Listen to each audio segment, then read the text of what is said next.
Jambo, Assalamu alaikum. What an amazing, amazing international cohort of brilliant young people. Welcome to your guests, to your friends and family. What a special day. What a time to be graduating. 2025. Climate change. Misinformation. Another pandemic maybe around the corner. Conflicts, more conflicts than in any recent decade. These are the challenges that we all live in and that you are graduating into. These are the problems that we as young people and you as graduates are inheriting. And these are the problems that you will have to put your shoulder to the wheel to and fix. It's not the 90s anymore. It's not good enough to go and sit behind a desk in the investment banking division or just go and make bucks in consultancy. The world needs you, and your degree, your education, your smarts, your friendships, your energy. And why you? Why you? Because around the world, we all know there are young people in DRC, in Sudan, in Gaza, young women who are being educated illicitly in Afghanistan. And those young people would give anything to be in this room. But you're here, you and your friends and your hard work. And yes, your hard work got you here, but also a lot of luck, a lot of fortune. You had the right family, the right friends, the right teachers who encouraged you, who got you here. And you have been given an awful lot. And to whom much is given, much is now asked. And so it is going to be up to you to think about how you can solve these big challenges that we face. And I'm not saying don't go and get a prestigious job that your parents are going to be proud of, and we all understand. You need to make money in this world, and you all want to be successful, and that's fantastic. But you don't need to go and work in a nonprofit to make a difference. You don't need to go and work in the field. Everyone can make a difference in their communities, but make a difference you must. And you must start today. You can't wait 20 years and think, well, I'll go and have my nice time in corporate, and at some point, I will give back. Because you may not have as long as you think. I wish you all very long and healthy lives. But you may have read in the newspapers or on the news recently about a Colombian politician called Miguel Uribe Turbay, who was 39 and was running to be president of Colombia. And he was always pretty destined to go into politics. It was a family legacy, because when he was 5 years old, his mom was shot during a hostage exchange that went wrong. And Miguel felt very strongly that he wanted to give youth in Colombia a better future. And when I worked with him on One Young World, he was so dedicated to making sure that youth in Colombia had dreams, had goals, just like you do. You've got dreams, you've got big dreams. And those dreams prevent young people being lured by cartels.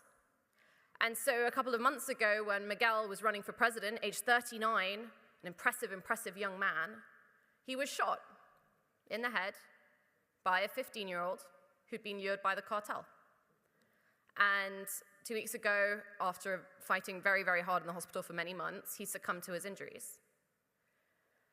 But every day, and that young person was exactly the kind of person that Miguel wanted to make sure had a dream. And so it's a real tragedy that was the history that is being repeated for his young son now. But every day, Miguel worked for young people and worked to make his community and his country better. And so when we speak his name, that's what we think of. We think of courage. We think of decency. Because although he was from one political party, if you spoke to journalists who represented the other side of the media, they all said he's a great guy. He's an honest guy. He's decent. And that's what we think about when we think of his name. So what about your names? Your names that you've got from your family, that your professors are very nervous about pronouncing correctly.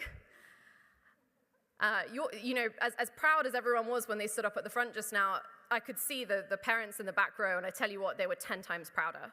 So let's just take a look, if you can, and look over your shoulder at the parents, the grandparents, the step-parents, foster parents, aunties, uncles, siblings, because they got you here. And as proud as they are of you today, I hope you're very, very proud of them. So let's give them a round of applause.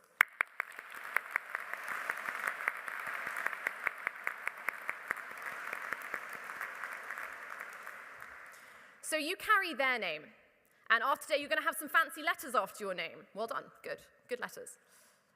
What else are people going to say about your name? What words will they put on your name? Will they say you are decent? Will they say you are honest? Will they say you are ambitious? Will they say you are a good person? Will they say you're lazy? Will they say you're a liar? Will they say you're greedy? Will they say that you are not true to your word? Those are the decisions that you're now going to make. What values are you going to put on your name? You know what values you were taught at home. You know what values your parents gave you. You know what values your professors gave you. So every day you need to make decisions that live up to those values, so that when people speak your name, the words that come afterwards are words that you are proud of. And those are important decisions to make now. Think about if your grandparents in 50 years' time heard your name spoken. What words would they want to come afterwards? The decisions that you make from today are going to make that decision for you. And these are important decisions.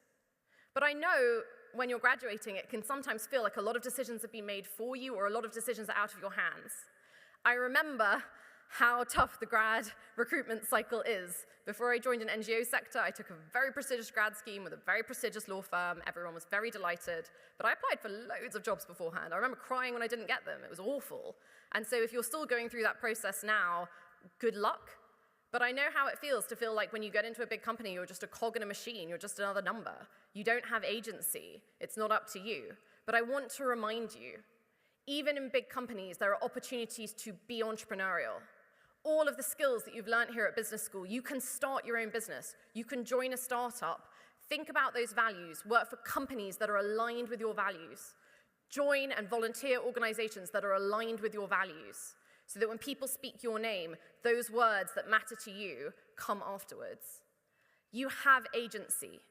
You have opportunity to make decisions. The greatest trick the system can play on you is to make you think that one person can't make a difference. But you have inside you as much power as in any person that has ever lived. And it's up to you to use that power for good. Make good decisions. Stand by your values. Many, many congratulations, class of 2025, and the very best of British.